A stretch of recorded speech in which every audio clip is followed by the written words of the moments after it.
There's a filing that has nothing to do with your tax return. Many CPAs never prepare these because they aren't part of the income tax return, and most business owners have never even heard of it. And if you're required to file it and don't, the penalty can run $250 a day. Not once, every single day it's late. Up to $150,000 in a single year. This isn't a loophole or a technicality. It's a real filing requirement that quietly falls through the crack between the two people you'd assume were watching for it. I want to show you exactly what it is, why it gets missed, and what to actually do about it. For context, I grew up around family businesses, heating oil, excavation, and auto body shops. I started my own landscaping company as a teenager. Today, I spend most of my time helping business owners, coordinating taxes, retirement planning, and long-term wealth decisions. And cash balance plans are one of the things I spend the most time on. We coordinate the design, implementation, and ongoing oversight. Most advisors hand off to someone else entirely, which is exactly how I ended up finding this specific problem sitting quietly in the middle of a plan that had otherwise been running perfectly. If you have a solo 401k or a cash balance plan that only covers you, and maybe your spouse, there's a point where a new filing requirement kicks in. It's called Form 5500 EZ. This isn't an extra tax. It's simply an annual informational return about the retirement plan. Not your 1040, not your business return, a completely separate filing sent to the Department of Labor and the IRS about the retirement plan itself. Once the combined assets across all of your one participant plans cross a certain threshold, about $250,000, at the end of the plan year, you're required to file this every year going forward. And here's the part that surprises almost everyone I explain this to. If you have more than one of these plans, say a solo 401k and a separate cash balance plan, both covering just you, those balances don't get measured on their own. They generally must be aggregated. A lot of business owners think of the solo 401k as one bucket and the cash balance plan as a completely different bucket, because they were set up at different times, sometimes recommended by different people entirely. The IRS doesn't see it that way. If you sponsor more than one participant plan, the combined total is what counts against the threshold, which means you can cross that line without either plan crossing it on its own. Here's why that catches so many business owners off guard. Your CPA prepares your tax return. The return doesn't ask about the filing because it isn't a tax return. It's a retirement plan filing. Whoever administers your plan, the third-party administrator, generally handles the plan documents and the testing. But depending on how that relationship is set up, the responsibility to actually notice you've crossed the threshold and get the form filed can land in nobody's hands at all. Your CPA assumes the plan administrator is watching it, the plan administrator assumes it's being handled, and the business owner assumes anyone is on top of it. Nobody is until a letter shows up. I want to be clear about something. This isn't because anyone is being careless. A cash balance plan or a solo 401k can grow past that threshold quietly, especially in a strong year for the market at the same time. You're not checking your plan balance against the filing threshold every quarter. Why would you be? Nobody tells you that number matters until it already does. And the threshold gets measured at the end of the plan year, which for most of these plans lines up with the calendar plan year. A plan that's sitting comfortably under $250,000 in October can close out December above it, just from normal market movements in the last few months.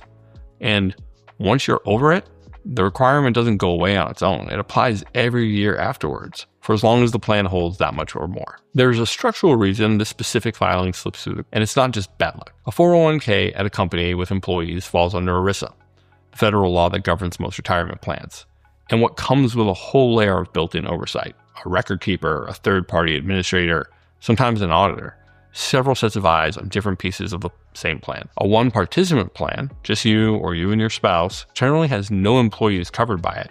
And because of that, it's typically exempt from most of the same ERISA oversight structure, which sounds like a good thing, and in a lot of ways it is.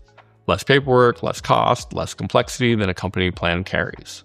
But it also means the redundancy that would normally catch this kind of miss at a bigger plan usually isn't built into a one-participant plan. Nobody's specifically required to be watching for it the way they would be at a larger company. The filing requirement doesn't disappear. The people who'd normally catch it for you at the bigger plan mostly aren't in the picture here. Miss it once and you're already exposed for that year. Miss it for a few years in a row because nobody caught it after the first year either, and the exposure compounds.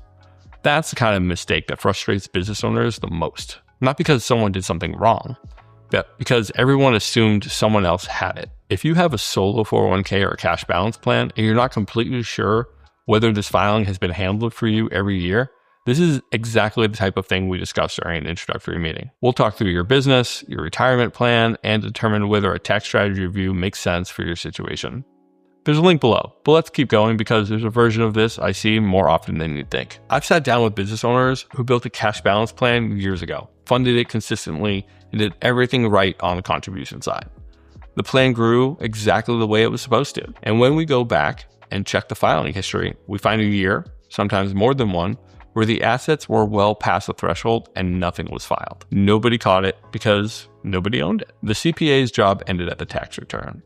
The plan administrator's job was documents and testing. The filing itself sat in the space between these two roles, unclaimed. I've also seen the aggregation version catch someone completely off guard. An owner with a solo 401k that had been open for years, come comfortably under the threshold on its own, then he added a cash balance plan on top of it, for the bigger deduction as the business matured and profits grew. Neither balance alone crossed the threshold, but combined, they were well past it. He'd never been told the two plans get added together. Why would he be? Each provider only sees the plan they administrator. That's not carelessness on either provider's part. It's what happens when nobody's job is to look at the whole picture, only their own piece of it.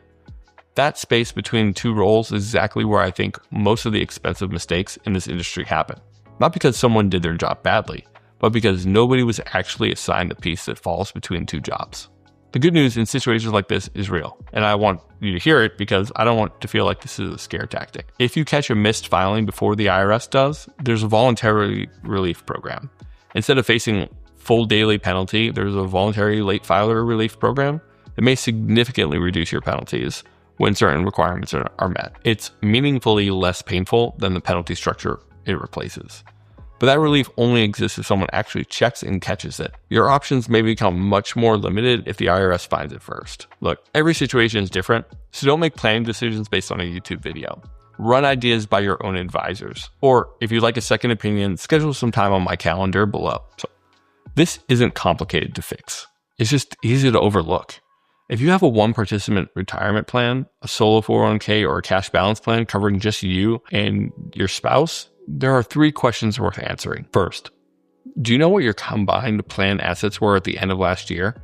Across every one participant plan you sponsor, added together. Not each plan's checked separately, added together the way the IRS actually looks at it. Second, if that combined number is at or above the threshold, has a Form 5500 Easy actually been filed for every year you've been above it? Not assumed, actually confirm it in writing with whoever administers your plan. Third, whose job is it to check this every single year going forward? That last question is the one most business owners have never actually asked.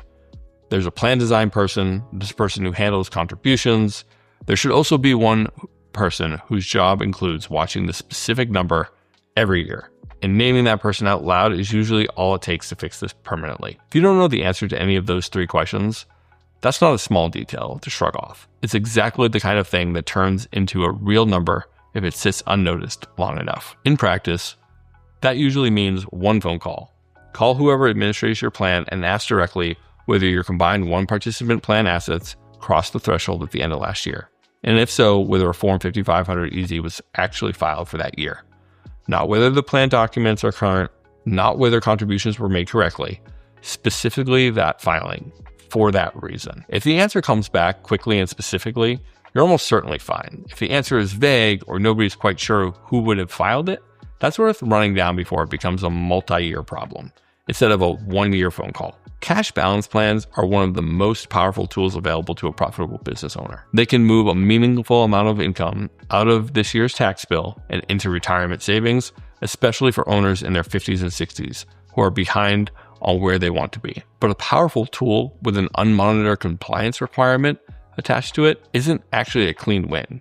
It's a win with a condition nobody told you about. The plan design matters. The funding strategy matters. And so does the filing that has nothing to do with either one, and everything to do with whether the whole structure stays in good standing. I don't think a retirement strategy is complete just because the contributions are working. It's complete when every piece connected to it, including the parts that never show up on a tax return, is actually being watched year after year by someone whose job it is actually to do it. If you take one thing away from this video, Let it be this. The most expensive mistakes rarely show up as one big decision gone wrong. They show up as a form nobody realized was theirs to file, sitting in the space between two professionals who each assumed the other one had it. And if you have a solo 401k or cash balance plan, it's worth a direct conversation about whether this has actually been handled, not assumed. It costs you one phone call to find out. It can cost a lot more than that to find out the wrong way from a letter instead of your own advisor.